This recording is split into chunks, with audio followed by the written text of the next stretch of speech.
Hello guys, welcome to Brar digital age. मैं Jaydeep Brar, PGT computer science. हमने computer fundamental unit की एक सीरीज स्टार्ट की हुई है। उसके अंदर ही आज का जो हमारा लेक्चर है वो है ब्लॉक डायग्राम ऑफ कंप्यूटर। इसका मीनिंग है कंप्यूटर का ब्लॉक डायग्राम, ओवरव्यू कंप्यूटर का किस तरह है, वो कैसे काम करता है और उसके अंदर क्या क्या यूनिट है, उसको आज हम डिस्कस करेंगे अच्छी तरह से।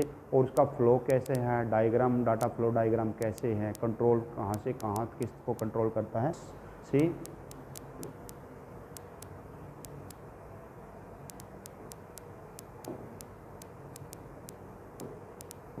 ये मैंने जो बनाया है सीपीयू का, ये कह लो कंप्यूटर का ब्लॉक डायग्राम अच्छी तरह से बनाया है।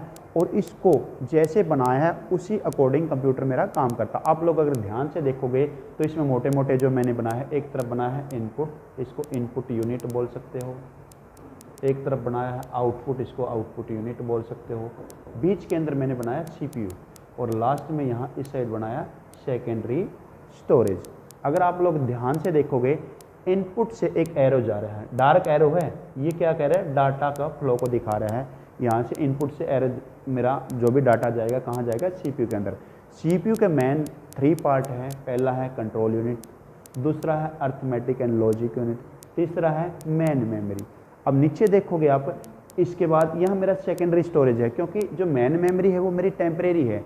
जब तक मेरा कंप्यूटर के अंदर काम होता रहेगा, लाइट रहेगी, तब तक डाटा मेरा मेन मेमोरी के अंदर रहेगा। लेकिन जैसे मैंने फ्यूचर के लिए रखना है उसको या सेव करना है, तो उसको मैंने भेजना पड़ेगा सेकेंडरी स्टोरेज के लिए। उसके बाद आप यहाँ देखोगे, यहाँ से एक मेरी लाइन यहाँ आ रही है, तो उसको बोलते हैं, वो आ रही है मेरी आउटपुट यूनिट। अब एक चीज़ और ध्यान से देखो, आप बड़े ध्यान से देखोगे, कंट्रोल यूनिट से डैश लाइन आ रही है, कंट्रोल यूनिट से डॉटेड लाइन कह लो, डैश लाइन आ रहा हो, सभी डिवाइस के साथ अटैच है। देखो सबसे पहले यहाँ कंट्रोल यूनिट से आई इनपुट यूनिट, क्या आ गई, ये डैश लाइन है। उसके बाद कंट्रोल यूनिट से आई सेकेंडरी स्टोरेज में आ गई। इसके बाद कंट्रोल यूनिट से आई कहाँ आ गई, मेन मेमोरी में आ गई। और उसके बाद कंट्रोल यूनिट से आई आउटपुट यूनिट में आ गई। तो ये डैश लाइन क्या है, ये डॉटेड लाइन क्या है, ये डॉटेड लाइन का मीनिंग है कंप्यूटर को कंट्रोल कौन कर रहा है, कंप्यूटर को कंट्रोल कर रहा है कंट्रोल यूनिट।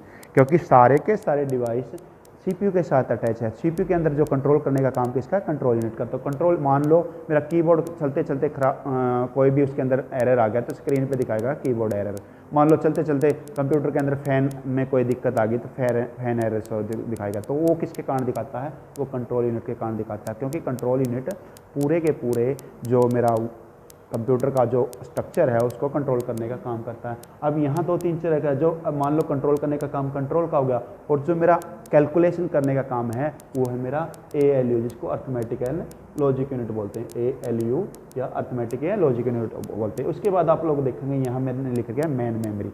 मेन मेमोरी के मेरे 2 पार्ट होते हैं, एक होता है रैम, जिसको रैंडम एक्सेस मेमोरी बोलते हैं, एक होता है रोम, जिसको रीड ओनली मेमोरी बोलते हैं। रैम का मतलब क्या है, जो करंट के अंदर जो भी मेरा काम होगा वो रैम के अंदर होगा। उसके बाद क्या होगा, रोम के अंदर रीड ओनली मेमोरी। इसके अंदर मेरा सारा का सारा जो ऑपरेटिंग सिस्टम है, जो रीड ओनली है, जो जिसके अंदर बायोस भी आ जाता है और ऑपरेटिंग सिस्टम भी इंक्लूड हो जाता है, तो सारा का सारा यहाँ होता है।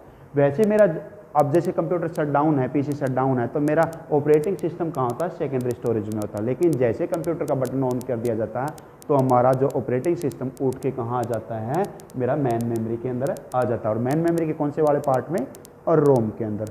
तो ये मेरा एक ब्लॉक डायग्राम बना रखा है मैंने, कंप्यूटर का ब्लॉक डायग्राम कैसे है। तो इसके एक एक पार्ट को हम आगे देखते हैं कैसे आएगा। सबसे पहले इसका जो आता है हमारे, जो मैंने बताया है इनपुट यूनिट को हम डिस्कस करेंगे। इसकी इनपुट यूनिट के अंदर क्या क्या होता है वो देख रहे हैं हम। इनपुट यूनिट क्या होती है, इनपुट यूनिट किससे मिलकर बने होते हैं, इनपुट यूनिट इनपुट डिवाइस से मिलकर बने होती है, जिसके अंदर, जिसकी हेल्प से क्या करते हैं हम, we enter data into computer. Input device या इनपुट यूनिट के थ्रू हम कंप्यूटर के अंदर क्या करते हैं, डेटा डाला जाता है या डेटा इनपुट करवाया जाता है। ये डिवाइस क्या करवाते हैं, इनपुट डाटा देते हैं और कन्वर्ट इनटू बाइनरी लैंग्वेज।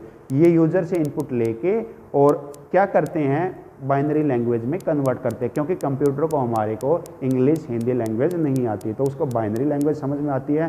तो इनपुट यूनिट यूजर से डाटा लेके उसको बाइनरी लैंग्वेज में कन्वर्ट करते हैं। और क्या करते हैं, जो ये डिवाइस होते हैं मेरे, ये कन्वर्ट करने के बाद वो लैंग्वेज जो बनेगी वो कंप्यूटर अंडरस्टैंडेबल लैंग्वेज बनेगी, क्योंकि कंप्यूटर को बाइनरी लैंग्वेज ही समझ में आती है। जो मेरे इनपुट डिवाइस होते हैं वो दो तरह के होते हैं, एक तो ऑनलाइन डिवाइस होता है, एक ऑफलाइन डिवाइस हो। ऑनलाइन का मतलब ये इंटरनेट वाला ऑनलाइन नहीं है, भाई मैं ऑनलाइन आ गया चैटिंग कर लो। ऑनलाइन का मीनिंग है जो डिवाइस कंप्यूटर के साथ डायरेक्ट कनेक्टेड है वो ऑनलाइन डिवाइस कहलाएगा, और जो कनेक्टेड नहीं है, वायर और वायरलेस दोनों हो सकते हैं, अगर वायरलेस भी कनेक्टेड है कंप्यूटर के साथ तो भी ऑनलाइन डिवाइस कहलाएगा। लेकिन जैसे ही मैंने उसको बंद कर दिया, उसको डिस्कनेक्ट कर दिया, तो वो डिवाइस बन जाएगा ऑफलाइन डिवाइस। तो मेरे कुछ एग्जांपल हैं डिवाइस के, इनपुट डिवाइस के, जैसे कीबोर्ड हो गया, माउस हो गया, जॉयस्टिक हो गया और स्कैनर होगा। तो ये हमारी इनपुट यूनिट थी। उसके बाद जो सेकंड यूनिट है इसके अंदर मेरी ब्लॉक डायग्राम के अंदर जो हमने पढ़ी है, तो सेकंड यूनिट जो हमारी है वो है हमारी आउटपुट यूनिट। आउटपुट यूनिट के अंदर क्या होते हैं, हमारे सारे के सारे आउटपुट डिवाइस कंसिस्ट होते हैं। इसके अंदर output unit consist of output device. ये क्या करते हैं, ये सीपीयू के साथ या कंप्यूटर के साथ अटैच होते हैं, अटैच विद द कंप्यूटर। ये क्या करते हैं, कंप्यूटर से data, it convert the binary data coming from the CPU. जो सीपीयू से डाटा आएगा उसको किस में कन्वर्ट करते हैं, क्योंकि सीपीयू या कंप्यूटर को कौन सी लैंग्वेज समझ में आती है, बाइनरी। तो कंप्यूटर से जो डाटा वापस आएगा तो वो बाइनरी में आएगा। तो आउटपुट डिवाइस का काम क्या है, सीपीयू से डाटा लेकर उसको कन्वर्ट किस में करेगा, ह्यूमन अंडरस्टैंडेबल लैंग्वेज में। जिस लैंग्वेज को इंसान समझ सकता है उस लैंग्वेज में उसको कन्वर्ट करेगा और दे देता है। उसके बाद कॉमन आउटपुट डिवाइस है मेरे हैं, मॉनिटर हो गया, प्रिंटर हो गया और फ्लोटर हो गया। तो ये मेरी आउटपुट यूनिट थी। उसके बाद जो लास्ट में मेरा इसके अंदर पॉइंट है वो है मेरी सीपीयू। सीपीयू को बोलते हैं सेंट्रल प्रोसेसिंग यूनिट। सीपीयू का इसके अंदर मेन काम होता है, क्योंकि सीपीयू को ही कंप्यूटर का ब्रेन कहा जाता है। तो जैसे ही कंप्यूटर के अंदर जो इंफॉर्मेशन एंटर हो जाती है इनपुट यूनिट के थ्रू, कंप्यूटर के मान लो कीबोर्ड या माउस के थ्रू जो भी हम इंफॉर्मेशन डालेंगे, तो उसके अंदर इंफॉर्मेशन डालने के बाद ही उसके अंदर क्या होता है, कंप्यूटर क्या करता है, इनपुट यूनिट लेने के बाद उसको उसके अंदर प्रोसेसर क्या करता है, प्रोसेसिंग करता है। उसके अंदर जो प्रोसेसर होता है या चिप होती है वो प्रोसेसिंग करता है। The CPU called the brain of computer. Computer के जो सीपीयू को कंप्यूटर का ब्रेन भी कहा जाता है, because it control the entire computer. आपने देखा होगा कंट्रोल यूनिट है जो पूरे के पूरे कंप्यूटर को क्या करती है, कंट्रोल करती है। As the CPU located on a small chip, जैसे हमें पता है सीपीयू एक छोटे से इस तरह के छोटे से पार्ट के अंदर या छोटी सी चिप होती है, इसको बोलते हैं हम माइक्रो प्रोसेसर। द सीपीयू के जो मेन 3 पार्ट होते हैं जो हमने डिस्कस कर भी लिया है और यहाँ भी बता रखे हैं। एक तो है अर्थमेटिक एंड लॉजिक यूनिट जिसको एएलयू बोलते हैं, सेकंड है कंट्रोल यूनिट जिसको सीयू बोलते हैं, और थर्ड है माइक्रो रजिस्टर या मेन मेमोरी जिसके अंदर रैम और रोम होता है। तो ये हमारा एक ब्लॉक डायग्राम ऑफ कंप्यूटर था। ये सिंपल शब्दों में कंप्यूटर के ब्लॉक डायग्राम को हम कैसे समझेंगे, इसके अंदर इसके सारे के सारे मैंने बातें आपको लोगों को बता दी हैं।